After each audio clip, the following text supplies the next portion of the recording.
চাহ এইটো বেলিনা ফুলি বনাবৰ কাৰণে মাটিটো গুড়া কৰি আছে চাহ মাটি আৰু এইটো চানা হোৱা গোবৰ গুড়া গোবৰ এইটো ফুলি বনাম এইটো প্লাষ্টিক টংগাটো লৈ আনিছোঁ পিছত আৰু ফুলিটো দেখাম ৰ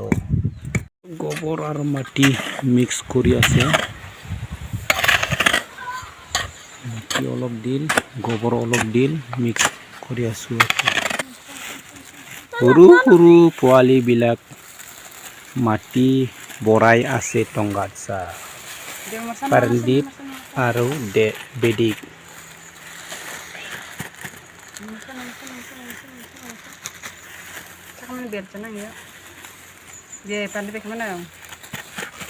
Tisi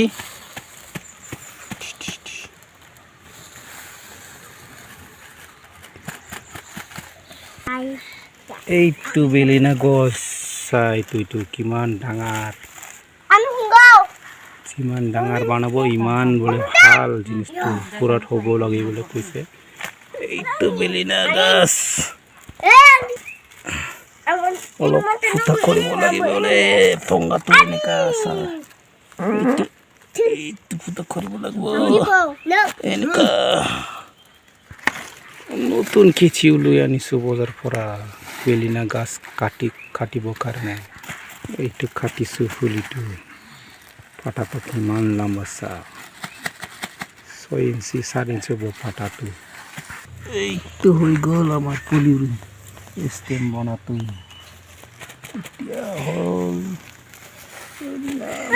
কেমেৰা ভাল নাই তো প্লাছ আমাৰ দুটা ল'ৰা সৰু সৰু মাটি দি আছে এইটো চাহ বেলেনা পুলিটো নতুন ষ্টেম বনাই ল'লে আৰু পিছত আৰু দেখাই দিম কেনেকা হ'ব এইটো